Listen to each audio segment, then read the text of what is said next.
What you are about to hear is the love story of Isis and Khepri, a powerful bond that defied fate in ancient Egypt. In the heart of ancient Egypt, where the Nile River flowed like the lifeblood of the land and the golden sands stretched to meet the horizon, a love was about to be born, a love that would transcend time and eternity. Isis was the daughter of a high priest in Thebes, raised within the sacred temple walls. She was as beautiful as the dawn, with eyes that sparkled like the Nile beneath the sun and hair as dark as the shadows of the pyramids. But she was no ordinary woman. She was a scholar of the stars, trained to read the heavens, to interpret the movements of the gods. Her father believed her destined for greatness. Her wisdom meant to guide kings and rulers. Yet, despite her noble path, Isis longed for something beyond the scrolls and temples, something deeper, something only the heart could understand. Across the river, in the bustling city of Memphis, there lived a man named Khepri. He was a warrior of renown, known for his courage and strength on the battlefield. He had fought many battles in defense of the pharaoh and was celebrated as a hero among his people. But behind the warrior's stoic facade was a soul full of yearning. Khepri had always felt that his true destiny was not in war, but in something far more profound, though he did not know what it was until the day fate brought him to Thebes. It was the time of the festival of Ra, when the city of Thebes swelled with visitors from all across Egypt. The temples were adorned with flowers, and the scent of incense filled the air. Isis stood atop the temple steps, watching the procession below with mild interest, her mind drifting to the stars she loved so much. But then, through the crowd, she saw him. Khepri moved through the throngs of people like a force of nature, his presence commanding attention even though he did not seek it. He was tall, with a warrior's build and a face that bore the marks of battles hard won. But it wasn't his appearance that caught Isis' breath, it was his eyes. Deep and dark, they seemed to speak of ancient mysteries, of a soul that had seen more than this world could offer. Their gazes met, and in that instant, everything changed. The noise of the festival faded, the world around them blurred, and it was as if the gods themselves had woven a thread of destiny between them. Neither of them moved, frozen in the overwhelming power of the moment, their souls reaching out to each other across the space that separated them. Without a word, Khepri made his way up the temple steps, his heart racing in a way it had never done in battle. Isis, though bound by duty, felt her heart pull her toward him with a force that defied logic, defied the life she had always known. When they finally stood face to face, it was as if they had known each other for lifetimes, their connection instant and undeniable. "I am Khepri," he said softly, his voice deep and steady despite the storm of emotions within him. "And though I have seen many lands, nothing compares to the sight before me now." Isis felt her cheeks flush under his intense gaze. "I am Isis, daughter of the temple," she replied, her voice steady, though her heart trembled. "But I think we were meant to meet before this day." Khepri smiled, a warmth spreading through him. "Then perhaps the gods have written this meeting in the stars." From that moment, they were inseparable. They spent days walking along the Nile, talking of their dreams, their fears, and the mysteries of the world. Khepri told Isis of his battles, of the struggles he had faced, but also of the peace he longed for. Isis, in turn, shared with him the secrets of the stars, how she believed that every soul had a destiny, written in the heavens long before they were born. Their love was pure, intense, and all-consuming. It was as if the entire world existed only for them, the sands of Egypt shifting beneath their feet as they carved out their own path through destiny. Every moment they spent together was a treasure, a gift from the gods, and they were certain that their love would last forever. But as the sun set one evening, casting a red glow over the sands, a shadow loomed over their happiness. Khepri was called back to Memphis, summoned by the pharaoh himself to defend the kingdom from an impending invasion. The peaceful days they had shared by the river were shattered by the harsh reality of duty. "I must go," Khepri told her, his voice heavy with the weight of the world. "But I will return. I swear to you, Isis, nothing in this world or the next will keep me from you." Tears welled in Isis' eyes, but she nodded, her faith in their love unshakable. "I will wait for you, no matter how long. Our love is stronger than the distance, stronger than any battle." They parted under the watchful gaze of the stars, their hearts bound by a love so deep it felt eternal. As Khepri rode into the desert, the sand swirling in the wind, Isis watched him disappear into the horizon, her heart full of hope. But neither of them knew what fate had in store. For the gods, though they had brought them together, had other plans that would test their love in ways neither could have imagined. The battlefields of Egypt awaited Khepri, and in the halls of Thebes, Isis would soon face a destiny of her own. And though their love was strong, the forces that sought to tear them apart were stronger still. Their story, written in the stars, had only just begun.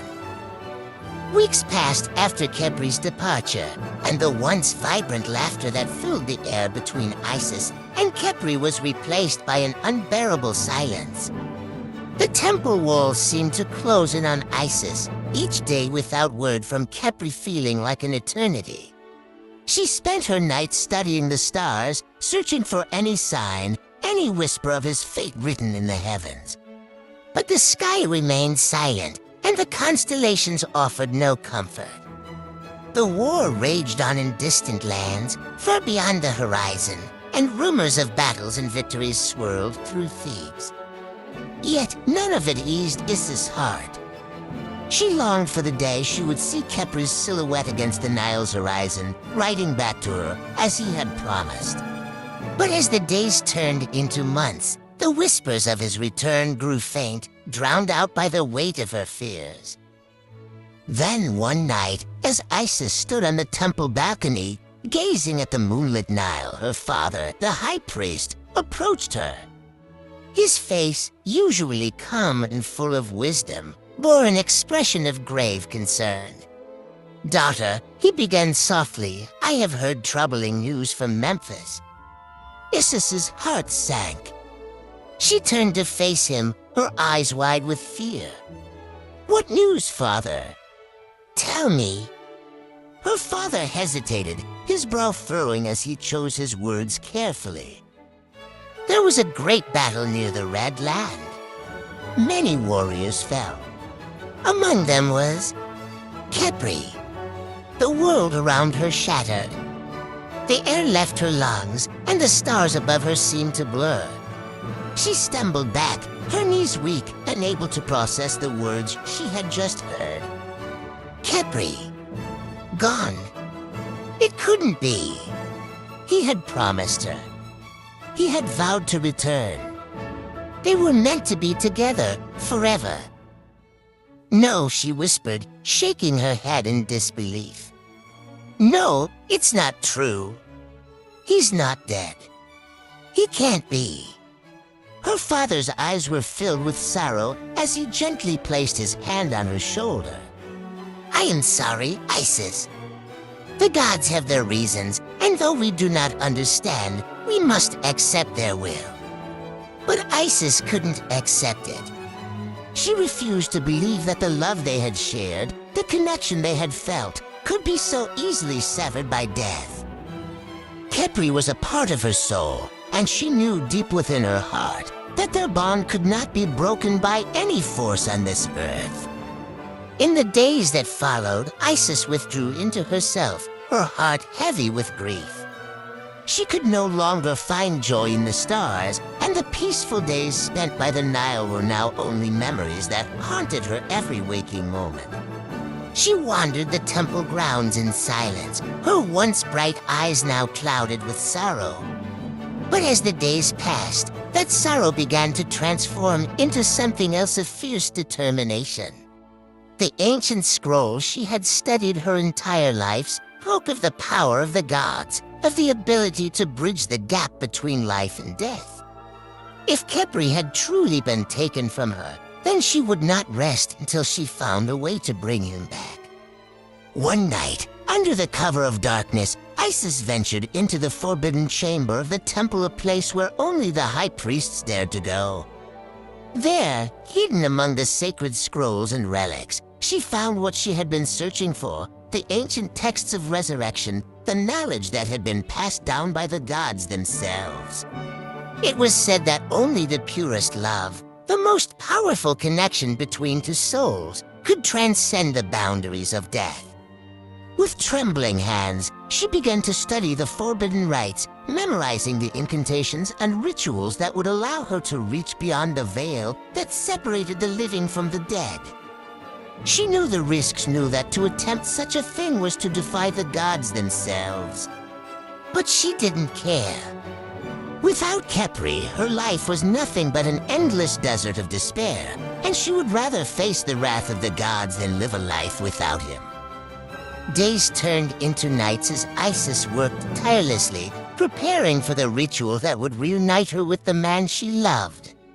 She gathered the sacred herbs, performed the purification rites, and carved the symbols of life and death into the temple floor.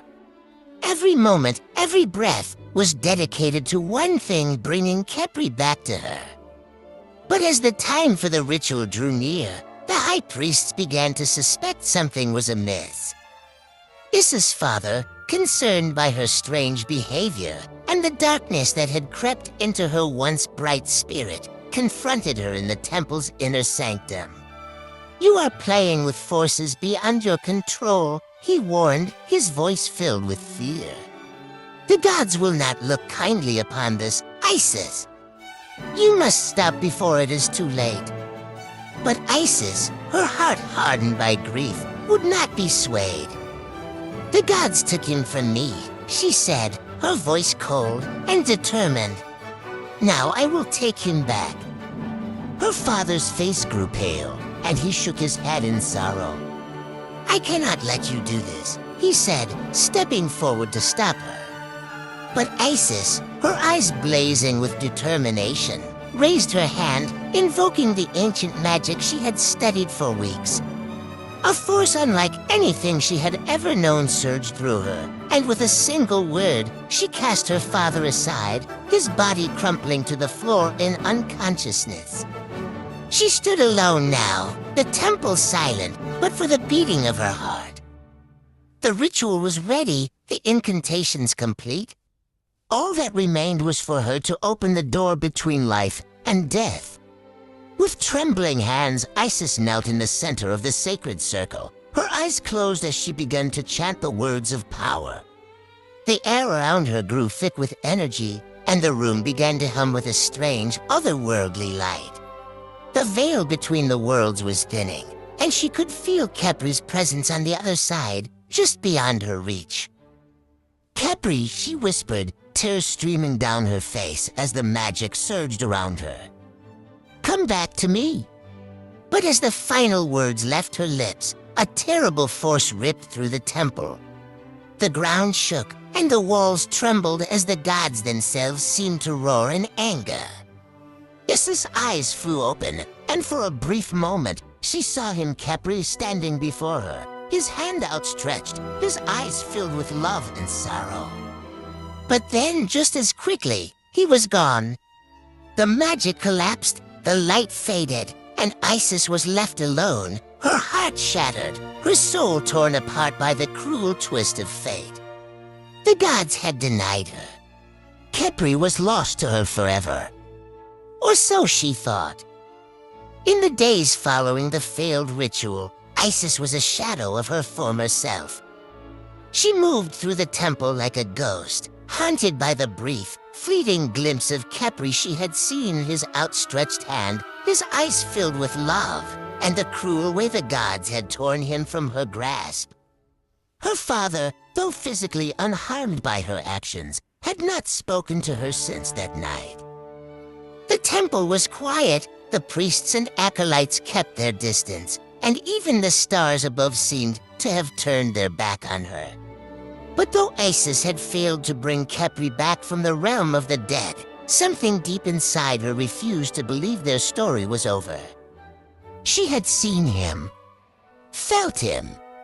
Their bond, forged by love and tested by fate, could not be broken, not by death, not by the gods, not by anything in this world or the next. She could feel his presence still, as if he were watching her from beyond the veil, waiting for her to find a way back to him. One evening, as the sun set over the sands of Egypt, casting the sky in hues of crimson and gold, a strange visitor arrived at the temple. He was an old man, dressed in tattered robes, his face weathered by years of wandering the desert. The priests, wary of strangers, tried to turn him away, but he insisted on speaking with Isis. "I have come with a message for the daughter of the stars," he said, his voice raspy but steady. "From the one who waits for her in the land beyond the living." Isis, hearing the stranger's words, felt her heart leap in her chest. She rushed to meet him, her pulse racing with the faint hope she had tried so hard to bury. "Who are you?" she asked breathlessly. "And what do you know of Khepri?" The old man smiled faintly, his eyes twinkling with a wisdom that seemed far older than his years. "I am but a messenger," he said, "but I bring word from the gods themselves. Your love for Khepri is stronger than even they anticipated. It has transcended the bounds of this world, and it has not gone unnoticed. They have sent me to offer you a choice." Isis stared at him, her heart pounding. "What choice?" The old man's expression grew serious, and he gestured to the horizon, where the sun was sinking beneath the dunes. "The gods are not cruel, though they have tested you. They have seen the purity of your love and your willingness to sacrifice everything for it. And so they offer you this. You may choose to remain in this world, to live out your days as the daughter of a high priest, to forget the pain and move forward with your life. Or..." His voice trailed off, and for a moment the air around them seemed to still. Isis felt the weight of his words before he even spoke them. "Or you may join Khepri in the afterlife." The words struck her like a bolt of lightning. She could hardly believe what she was hearing. "Join him?" she whispered, her voice trembling. "But how? He is gone, and I am still here." The old man nodded slowly. "Yes, but love, true love, can bridge even the greatest of divides. If you choose to leave this world, to follow him into the afterlife, the gods will reunite you. You will be together forever, but you will no longer walk the earth. You must give up everything, your life, your body, your future here." Isis was silent, her heart torn between the love she held for Khepri and the weight of the choice before her. She had always been bound by duty to her father, to the temple, to the stars. But in this moment, all of that seemed insignificant compared to the love she had for Khepri. The pain of living without him was unbearable, and the thought of an eternity apart from him was more than she could bear. The old man watched her, his expression kind but unyielding. "The choice is yours, daughter of the stars. But you must decide before the sun sets. Once it is gone, the door between the worlds will close, and the opportunity will be lost." Isis looked out at the horizon, the sun sinking lower and lower with each passing moment. Her heart raced as she imagined what it would be like to see Khepri again, to hold him in her arms, to never be parted from him again. But then she thought of her father, of the temple, of the life she had built in this world. Could she really leave it all behind? With a deep breath, she closed her eyes and let her heart guide her. "I choose," she whispered, her voice barely audible over the wind. "I choose Khepri." The old man nodded solemnly, and the air around them began to shimmer with a strange, golden light. Isis felt her heart quicken as the light grew brighter, enveloping her in warmth and peace. She could feel the weight of the world lifting from her shoulders, her body growing lighter, her soul reaching out to the one who had been waiting for her. As the sun dipped below the horizon, the light intensified, and for the first time since Khepri had been taken from her, Isis felt truly whole. She knew in that moment that she had made the right choice. True love was worth any sacrifice. In the distance, she saw him. Khepri, standing in the light, his hand outstretched, his eyes filled with the same love that had bound them together from the very beginning. He was waiting for her, just as he had promised. With a final peaceful breath, Isis stepped forward, her heart filled with love and joy. She reached out, her hand slipping into Khepri's as the world around them faded into the golden light of eternity. And together, they walked into the afterlife, where no force, neither the gods, nor fate, nor time itself could ever tear them apart again. Their love, written in the stars, would live on forever,